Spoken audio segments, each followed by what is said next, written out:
धन्यवाद। आज हमारे पास स्मार्ट स्टडी हब के सौजन्य से एक बेहद महत्वपूर्ण स्रोत है। एसएससी और रेलवे परीक्षाओं में बार बार पूछे जाने वाले विज्ञान के टॉप 50 पिछले वर्षों के प्रश्नों का संकलन। ये स्रोत वास्तव में किसी खजाने से कम नहीं है। ये केवल 50 प्रश्न नहीं है, बल्कि परीक्षा बनाने वालों के दिमाग का एक मनोवैज्ञानिक नक्शा है। बिल्कुल। तो चलिए आज का हमारा मिशन एकदम स्पष्ट करते हैं। हम इन 50 वैज्ञानिक अवधारणाओं का एक बहुत ही अनोखा और तेज रिवीजन करेंगे। तो हम इसे कैसे कवर करने वाले हैं? हम इसे 4-4 प्रश्नों के ब्लॉक्स में बांटेंगे। इसे एक दिमागी T20 क्रिकेट मैच की तरह देखा जा सकता है, जहां हर ब्लॉक एक ओवर है और सही उत्तर एक छक्का। मुझे ये T20 वाला आइडिया पसंद आया, क्योंकि असली जीत केवल उत्तर रटने में नहीं है, बल्कि इन सवालों के पीछे के पैटर्न को समझने में है। एकदम सही। तो हम अपने पहले ब्लॉक की ओर बढ़ते हैं, जो भौतिकी और बुनियादी रसायन विज्ञान पर है। मैं पहले 2 प्रश्न पढ़ती हूँ। प्रश्न 1, बल की SI इकाई क्या है? उत्तर है न्यूटन। और प्रश्न 2, ध्वनि किस माध्यम में यात्रा नहीं कर सकती? इसका उत्तर है निर्वात। और प्रश्न 3 है, वाहनों में पीछे देखने के लिए कौन सा दर्पण इस्तेमाल होता है? उत्तल दर्पण।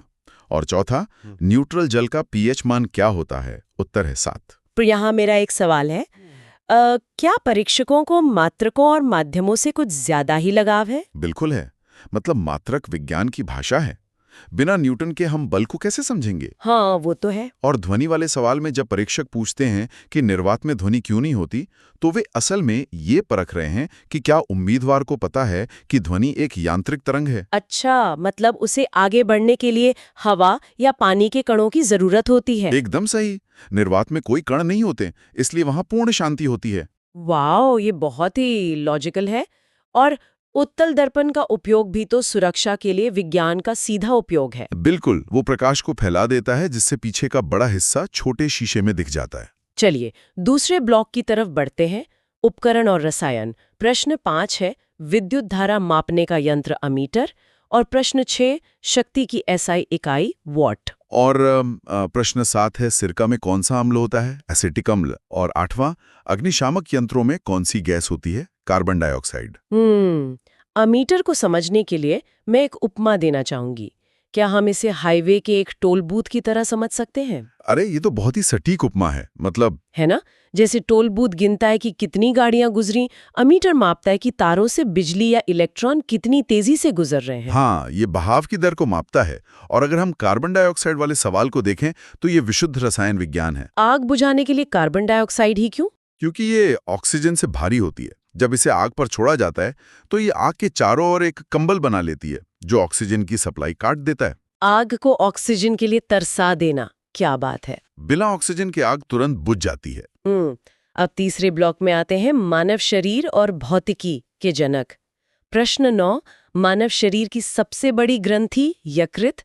प्रश्न 10, रक्त का शुद्धिकरण कौन करता है? गुर्दा। और प्रश्न 11, प्रकाश वर्ष किसकी इकाई है? दूरी की। और प्रश्न 12, गुरुत्वाकर्षण का सिद्धांत किसने दिया? न्यूटन ने। हाँ, यहाँ मुझे प्रकाश वर्ष पर थोड़ा रुकना है।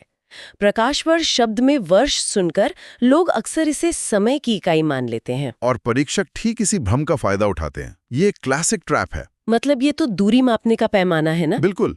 प्रकाश एक साल में जितनी दूरी तय करता है, जो लगभग 9.46 ट्रिलियन किलोमीटर है, उसे प्रकाश वर्ष कहते हैं। ब्रह्मांड को नापने के लिए किलोमीटर बहुत छोटा है। करें तो दोनों ही सफाई करते हैं, लेकिन अलग अलग तरीके से। हाँ, यकृत यानी लिवर एक केमिकल प्लांट है जो जहरीले पदार्थों को तोड़ता है। और गुर्दे यानी किडनी, वे शरीर का वेस्ट मैनेजमेंट सिस्टम है, जो रक्त को छानकर कचरा बाहर निकालते हैं। स्पष्ट है। अब चौथे ब्लॉक पर आते हैं, जीव विज्ञान और विटामिन। प्रश्न 13, रक्त का pH मान 7.4। प्रश्न 14, DNA का पूर्ण रूप डीऑक्सीराइबोन्यूक्लिक अम्ल। प्रश्न 15, प्रकाश संश्लेषण कहाँ होता है? क्लोरोप्लास्ट में। और 16वां, विटामिन सी का रासायनिक नाम एस्कॉर्बिक अम्ल। यहाँ pH मान का पैटर्न बड़ा दिलचस्प है। पहले शुद्ध जल का pH 7 था और अब रक्त का 7.4। बिल्कुल। इसका मतलब है कि मानव रक्त हल्का सा क्षारीय या अल्कलाइन होता है। केवल 0.4 का अंतर। ये इतना महत्वपूर्ण क्यों है? क्योंकि हमारे शरीर की पूरी रासायनिक मशीनरी इसी संकीर्ण सीमा में काम करने के लिए बनी है। अगर ये थोड़ा भी अम्लीय हो जाए तो एंजाइम काम करना बंद कर देंगे। वाओ, हमारा शरीर कितना नाजुक संतुलन बनाकर चलता है। एकदम सही। अब 5वां ब्लॉक, सामग्री और मानव शरीर के तथ्य। प्रश्न 17, सबसे कठोर प्राकृतिक पदार्थ हीरा। प्रश्न 18, सूर्य का मुख्य घटक हाइड्रोजन। और प्रश्न 19, मानव शरीर में कुल हड्डियां 206। और 20वां प्रश्न, रक्त का लाल रंग किसके कारण होता है? हीमोग्लोबिन। सूर्य में हाइड्रोजन को देखकर मुझे लगता है, क्या हम इसे पूरे सौर मंडल का परमाणु ईंधन मान सकते हैं? बिल्कुल मान सकते हैं। सूर्य कोई आम आग का गोला नहीं है। तो वहाँ क्या जल रहा है? वहाँ कुछ जल नहीं रहा, बल्कि संलयन हो रहा है। हाइड्रोजन के परमाणु टकराकर हीलियम बनाते हैं, जिससे वो अपार ऊर्जा निकलती है। और शरीर में हीमोग्लोबिन भी किसी पावर स्टेशन से कम नहीं है। ये रक्त में ऑक्सीजन टैक्सी की तरह काम करता है ना? हाँ, और इसी में मौजूद आयरन रक्त को वो लाल रंग देता है। चलिए छठे ब्लॉक पर चलते हैं। प्रश्न 21, पानी का रासायनिक सूत्र H2O। प्रश्न 22, मनुष्य के हृदय में कक्ष 4। प्रश्न 23, विद्युत का अच्छा चालक तांबा। और 24, ओजोन परत में कौन सी गैस होती है? ओजोन। ये 4 कक्षों वाले हृदय का सवाल अक्सर आता है। विकासवाद के नजरिए से इसमें ऐसा क्या खास है? ये ऊर्जा का खेल है। 4 कक्ष ये सुनिश्चित करते हैं कि ऑक्सीजन वाला शुद्ध रक्त और बिना ऑक्सीजन वाला अशुद्ध रक्त कभी आपस में ना मिले। अच्छा, तो इससे क्या फायदा होता है? इससे शरीर को भरपूर ऑक्सीजन मिलती है, जो हमें अपना तापमान स्थिर रखने की ऊर्जा देती है, चाहे बाहर कितनी भी ठंड हो। शरीर की इंजीनियरिंग सच में कमाल है। अब 7वां ब्लॉक। प्रश्न 25, इंसुलिन कौन बनाता है? अग्न्याशय। प्रश्न 26, सबसे हल्की गैस हाइड्रोजन। प्रश्न 27, पृथ्वी का उपग्रह चंद्रमा। और 28, विटामिन डी की कमी से होने वाला रोग रिकेट्स।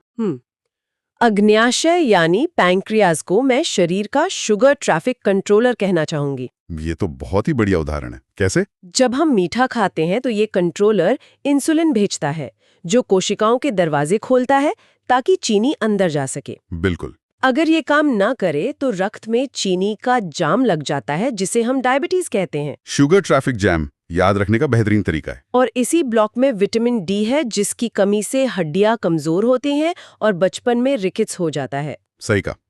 अब 8वां ब्लॉक, यहाँ कुछ भारी शब्द है। प्रश्न 29, रक्तचाप मापने का यंत्र स्फिग्मोमैनोमीटर। प्रश्न 30, सबसे बड़ी हड्डी फीमर। प्रश्न 31, लाल ग्रह मंगल। और 32, पौधों में जल परिवहन कौन करता है? जाइलम। यार, ये स्फिग्मोमैनोमीटर, इसका उच्चारण करना ही अपने आप में एक परीक्षा पास करने जैसा है। हाँ, ये थोड़ा कठिन है।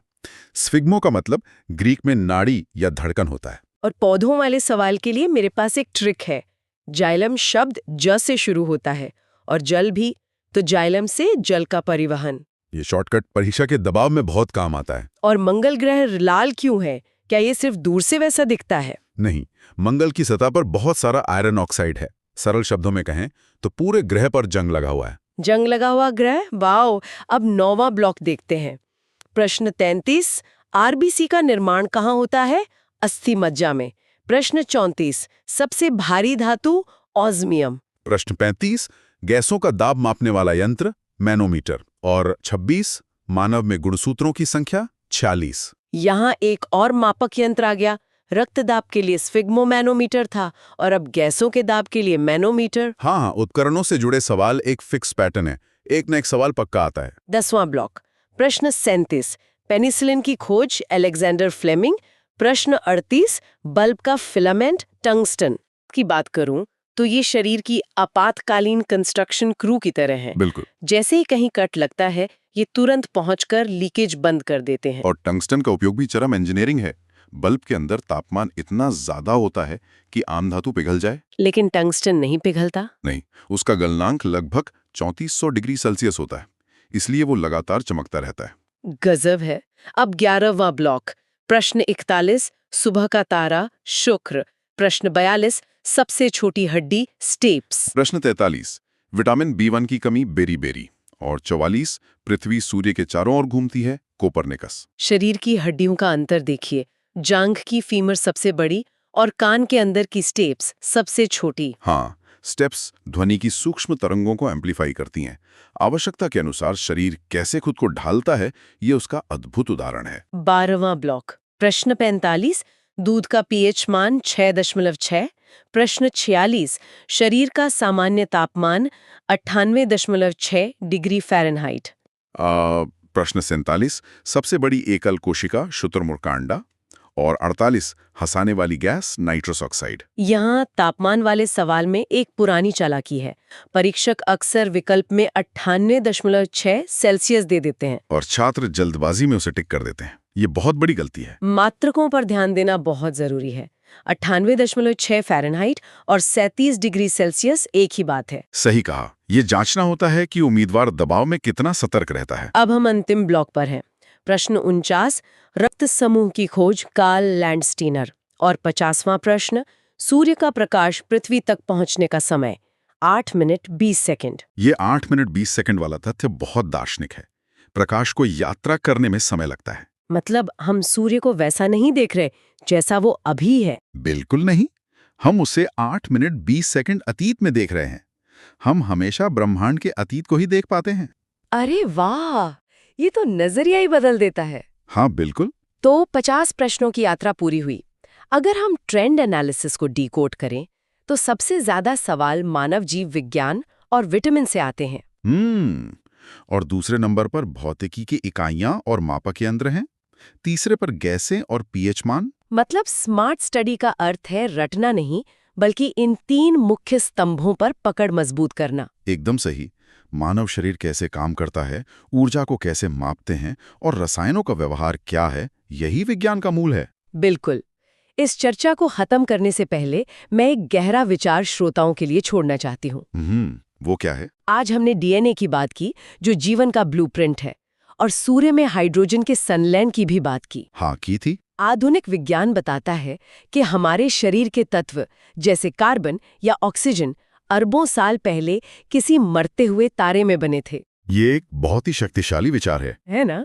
तो क्या विज्ञान की ये परीक्षाएं सिर्फ नौकरी के लिए हैं, या फिर इन तथ्यों को समझते हुए हम ब्रह्मांड के एक हिस्से के रूप में खुद को समझ रहे हैं? ये दृष्टिकोण विज्ञान को सिर्फ एक विषय नहीं, बल्कि जीवन को देखने का नजरिया बना देता है। बिल्कुल। जहां भौतिकी खत्म होती है, वहीं रसायन शुरू होता है और अंततः जीव विज्ञान बनता है। ब्रह्मांड और हमारा शरीर एक ही धागे से बंधे हैं। जब चीजें इस व्यापक संदर्भ में समझी जाती है ना, तो उन्हें भूलना लगभग असंभव हो जाता है। सही कहा।